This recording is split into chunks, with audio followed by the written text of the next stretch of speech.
recuerdo que estábamos trabajando en Ensenada en unas vacaciones. Estábamos con mi esposa por allá y de paso nos quedaba una tienda y una hermanita que caminaba con nosotros porque por ahí mismo trabajaba.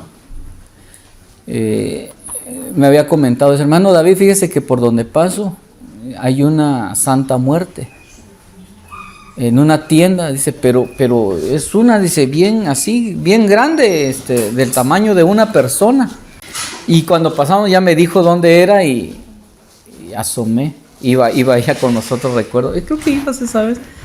Y cuando la vi, estaba en la mera entrada, lo ponían con su hoz, ¿cómo se llamará esa? Su cuchilla que carga, grande. Y le digo a la mecha, le digo, está bien fea esa huesuda, le digo así. Fue mi expresión, pero en lo que dije eso, seguí caminando y bajé una banqueta y pisé una semilla de aguacate y allá voy. Y pues me reí, le digo, se enojó la huesuda esa, le digo. Les cuento esto porque normalmente las personas les atribuyen poderes a los ídolos y a este tipo de imágenes. Y les decía yo que son 2 veces en la Biblia que aparece esta palabra huid en el mismo contexto. Uno es huid de la fornicación y ya vimos ese tema. El otro es huid de la idolatría. Primera de Corintios capítulo 10, versículo 14. Por tanto, amados míos, huid de la idolatría. ¿Por qué Dios manda huir? ¿Debemos entonces temer a los ídolos? No, porque son solo creación de hombres. Los ídolos son dioses, entre comillas, ¿verdad? De hombres que no conocen al Dios creador, al Dios verdadero, al único Dios en realidad. El versículo 19 dice, ¿qué digo pues? ¿Que el ídolo es algo o que sea algo? Lo que se sacrifica a los ídolos, traducción lenguaje actual dice, no quiere decir que yo reconozca algún valor en los ídolos. ¿Cuál sería el miedo entonces? Ese sería una contradicción, mira hermano, que como iglesia cante, los ídolos no tienen poder, los ídolos no tienen poder. Y luego mira usted por ahí, ¿verdad? Llega a la casa de su familiar y dice, ay, pero el ídolo, y saca eso de ahí. Esto es un miedo, pues. Nos contradecimos muchas veces cuando actuamos de esa manera y vamos a ir entendiendo el por qué. Usted no debe temer de eso. Ay, es que es brujo. Okay, es brujo y tiene la Santa Muerte y pacta con esto. Mayor es el que está con nosotros. Siendo hijos de Dios, ¿cómo le va a tener usted miedo al palo de pachán? Me estoy explicando. ¿Tiene miedo usted al palo de ocote? Hay un relato en Hechos 19, ponga un separadorcito y si quiere ir a Hechos 19, donde Pablo desacredita a los ídolos y quienes los crean reaccionan en su contra, en contra de Pablo, los creadores, los que hacen estos ídolos. Hechos 19, el versículo 23, síganme con la lectura, dice: hubo por aquel tiempo un disturbio no pequeño acerca del camino, porque un platero llamado Demetrio, ¿de qué hacía sus ídolos? De plata, era un platero, dice, que hacía de plata templecillos de Diana. Daba no poca ganancia a los artífices. Los artesanos, dice, obtenían muchas ganancias, a los cuales, reunidos con los obreros del mismo oficio, dijo: varones, ¿sabéis que de este oficio obtenemos nuestra riqueza? Noten eso no ha cambiado. La gente se hace rica haciendo ídolos, haciendo imágenes. ¿Cuánto dinero genera la venta de ídolos de bulto, en barro, de madera, en telas, papel, estampitas, medallas, dijes, anillos, llaveros, etcétera, etcétera, etcétera, etcétera? Y cada vez canonizan más. ¿Por qué? Gran negocio. Juditas, de la Virgencita, de la Guadalupana, de el Santo Niño de Atocha. ¿Y cuántas imágenes y tienen? Normalmente las iglesias católicas tienen una librería y una estantería llena de ídolos y de santos en venta, de los cuales obtienen jugosas ganancias también. Canonizar santos es un gran negocio. Pare de sufrir. Es otra de las religiones con más prácticas de idolatría, y estos no venden santos porque estos se venden como una iglesia otra vez cristiana, entre comillas. Entonces ellos no manejan santos, pero venden astillitas de la cruz de Cristo, manto santo, agua del Jordán, tierra de la tierra santa. ¿Saber dónde van a pepenar la tierra? Bueno, la gente a comprar su pedazo de palo, tierra, agua. Idolatría nuevamente, todo aquello en lo que pones tu fe que no es Dios, eso se llama idolatría. Pero veis y oís que este Pablo, no solamente en Efeso, sino en casi toda Asia, ha apartado a muchas gentes con persuasión, diciendo que no son dioses. Pues no son los que se hacen con las manos. Y no solamente hay peligro de que nuestro negocio se venga a desacreditarse. ¿Qué es la idolatría? Negocio. Sino también que el templo de la gran diosa Diana sea estimado en nada y comience a ser destruida la majestad de aquella a quien venera toda Asia y el mundo entero. Vean los alcances de este negocio. Y nuevamente la idolatría está plagada en el mundo, ya sea con catolicismo, ya sea con budismo, ya sea con hinduismo, ya sea con religiones satánicas. También practican, la verdad, un sinfín de idolatría y cosas y objetos en los cuales ponen su fe, amuletos, demás. Al final del versículo 35 también quiero que note lo siguiente. Nombran a Diana como la imagen venida de Júpiter. ¿Por qué se refieren así a Diana? Porque se cree que esta Diana, este ídolo, esta diosa entre ellos, fue hecha de un meteorito que había caído, había sido tallada, ¿verdad? Y entonces se convirtió ahora en un objeto de adoración. Que dice Éxodo capítulo 20, versículo 4 al 5, te lo leo, tal vez algunos lo saben. No te harás imagen ni ninguna semejanza de lo que esté arriba en el cielo, ni abajo en la tierra, ni en las aguas debajo de la tierra. No te inclinarás a ellas, ni las honrarás, porque yo soy Jehová tu Dios, fuerte y celoso. ¿Qué descripción da de nuestro Dios? Fuerte y celoso. Entonces las personas con estas prácticas se justifican diciendo, a ver, es que no lo adoramos. No lo estamos adorando como Dios, solo lo veneramos. Dice, es lo mismo, investiguen la palabra. Y dice, solo lo utilizamos como un intercesor. Solo intercede, él, ella, solo intercede. Ok, pues justamente en Hechos capítulo 19, ese era el tema de la enseñanza del apóstol Pablo. El versículo 23, si usted nota, dice, hubo por aquel tiempo un disturbio no pequeño acerca del... ¿Cuál era el tema a tratar? El camino. Y note que está con C mayúscula. ¿Quién es el camino? Juan 14:6. Yo soy el camino, la verdad y la vida. Nadie viene al Padre. ¿Necesita intercesor o intercesora aparte de Jesús? El intercesor se llama Jesucristo. No hay más.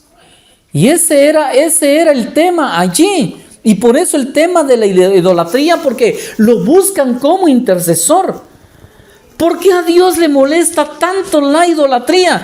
Te voy a leer Isaías 44, versículo 13 en adelante. El carpintero tiende la regla, lo señala con almagre, lo labra con los cepillos, le da figura con el compás. Lo hace en forma de varón, le da forma de hombre, a semejanza de hombre hermoso para tenerlo en casa. Corta cedros y toma ciprés y encina que crecen entre los árboles del bosque. Planta pino que se críe con la lluvia. Parte del leño que quema en el fuego. Con parte de él come carne, prepara un asado y se sacia. Después se calienta y dice: oh, me he calentado, he visto el fuego. Versículo 17. Y hace del sobrante un dios, un ídolo suyo. Se postra delante de él, lo adora y le ruega diciendo: líbrame, porque mi Dios eres tú. Pedazo de pachán que usó de leña. Son yeso, es madera, es papel. En el versículo 15 y el versículo 17 se encuentra la frase de Isaías: hace un dios. El 17 enfatiza que se postran, lo adoran, le claman por protección. Eso ya es grave delante de Dios, pero hay algo peor. Note esto: hacen dioses.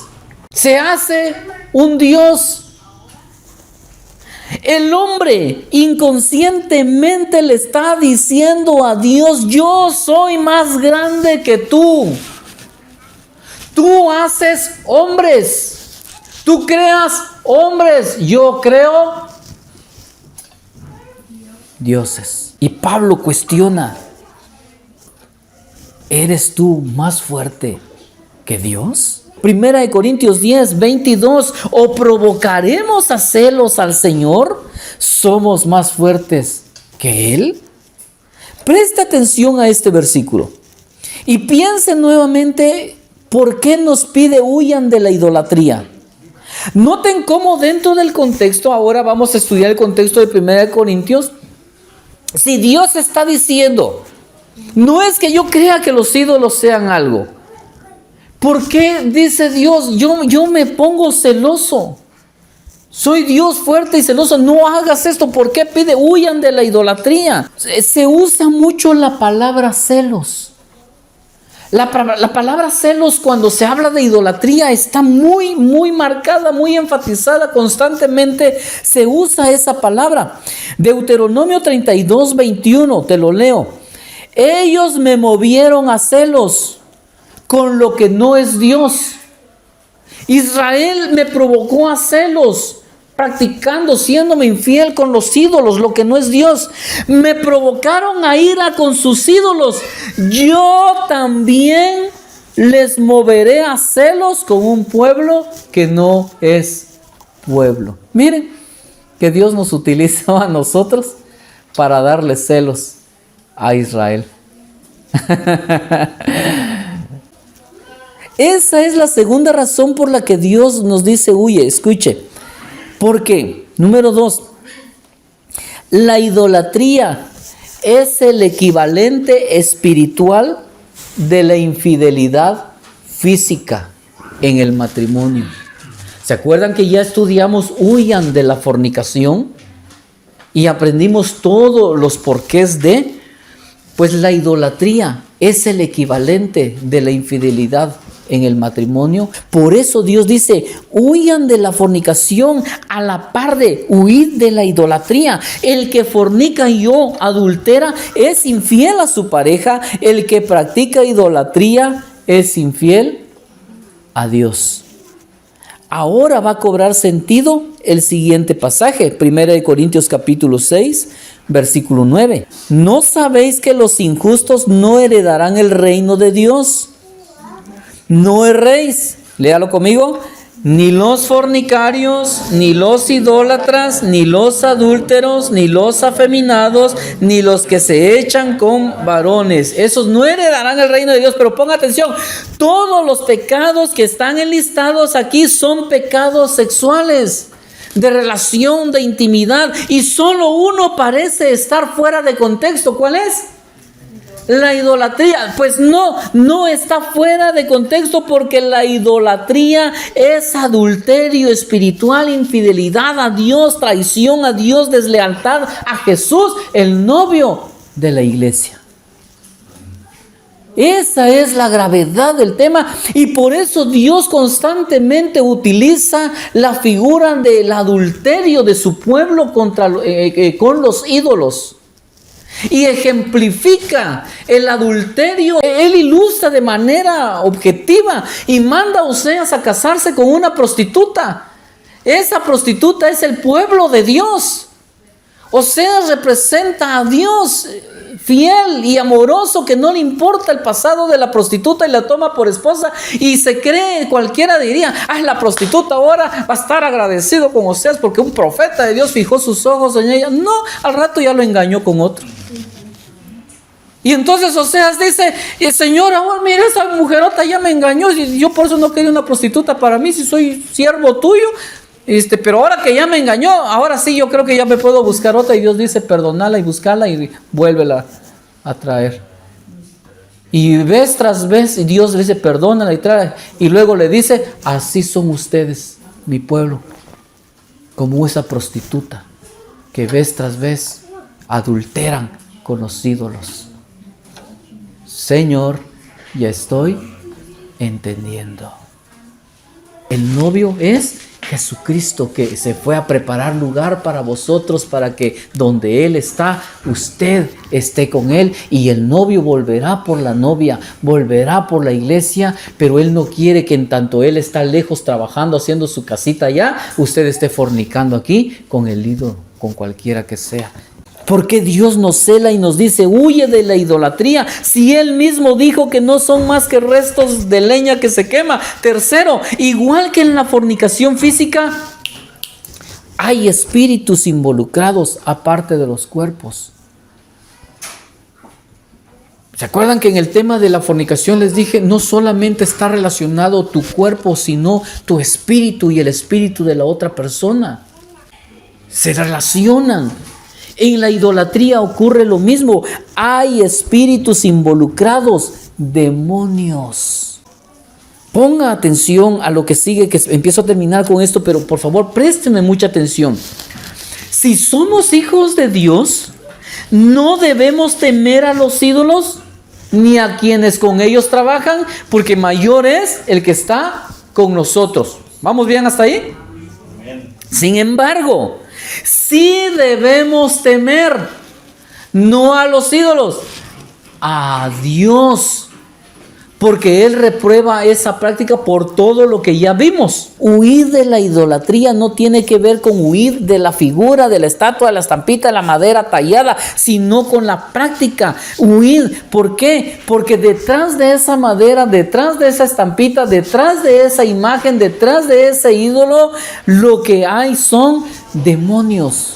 No es la imagen, son los demonios que están detrás de. Y póngame atención, ¿de qué hay que huir? De los pactos que se hacen cuando tú clamas a esos ídolos. Y recuerden, los pactos normalmente son de palabra y o de sangre. ¿Se acuerdan? Los pactos normalmente son de palabra y o de sangre. Y eso es lo que se hace con los ídolos, se pacta. Ahora sí, 1 Corintios 10:20. Antes digo que lo que los gentiles sacrifican, ¿a quién lo sacrifican? A los demonios. ¿Y cuál es el contexto? Los ídolos, la idolatría. A los demonios los sacrifican y no a Dios. Y no quiero que vosotros os hagáis partícipes con los demonios. No es celo de la imagen del muñeco de Pachán de Ocote, sino de los demonios que operan a través de ellos. 1 Corintios 10, versículo 21. No podéis beber la copa del Señor. Aquí présteme atención otra vez. ¿A qué refiere cuando dice beber la copa del Señor? ¿Qué representa la copa del Señor?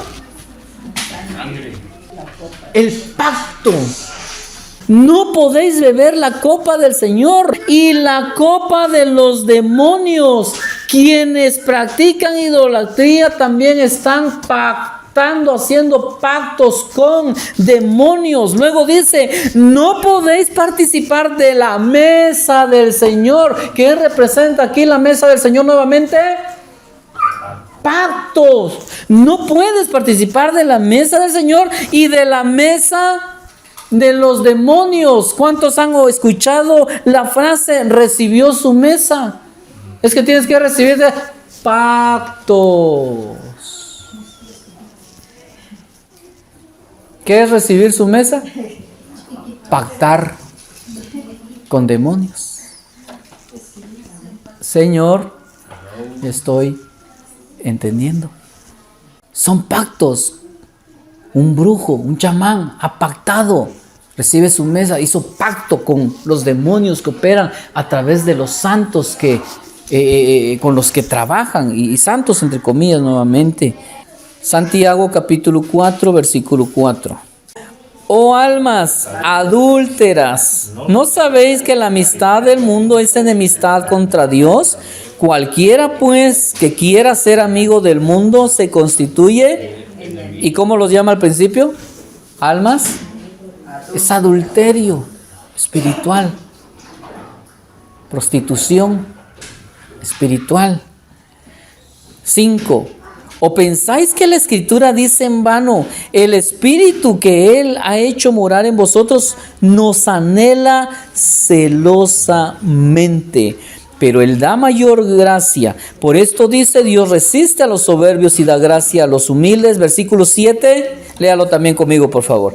Someteos pues a Dios, resistid al diablo, y éste huirá de vosotros. Ojo, la palabra que está traducida, y la palabra someteos, cuando he dado conferencias de matrimonios, he enseñado sobre la palabra sujetarse al marido. Mujeres, sujétense a vuestros maridos. La palabra sujétense es la palabra jupotazo. Significa sujetarse al marido. Pues la palabra que está traducida aquí, someteos, es la palabra jupotazo menoi. Es un derivado de jupotazo menoi. Y es lo mismo. Dios está poniendo a la par de la esposa, sujétese a su marido.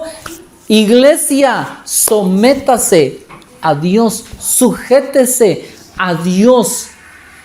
Cuando usted como iglesia hace eso, entonces Dios ya no le está diciendo a usted, o sea, le está diciendo dos cosas: huya de la idolatría, sujétese al novio de la iglesia, sujétese, sométase a Dios. Entonces dice, ¿qué va a pasar con el diablo? Va a ser él el que huya de usted. Es que usted no debería temerle al ídolo, al brujo, al diablo. El diablo es el que debería temernos a nosotros. El diablo es el que debería tenerle miedo a usted. Que le salga el cachudo enfrente, se le para a usted enfrente y el diablo decirá, salir corriendo por el que va en usted. Ese es el problema con la idolatría, mis hermanos. Nuevamente es adulterio. Usted está comprometido. Usted está comprometida. Los esposos llevamos un anillito. Y la iglesia llevamos el sello del Espíritu Santo, que son arras de nuestra salvación. La promesa que Jesús nos dejó de que Él va a volver. Voy pues a preparar lugar para vosotros, para que donde yo estoy, ustedes estén conmigo. El novio fue a preparar lugar. Ahora, ¿qué va a hacer usted? Compórtese, respete al novio, para presentarnos delante de él, dijo el apóstol Pablo, como una virgen pura.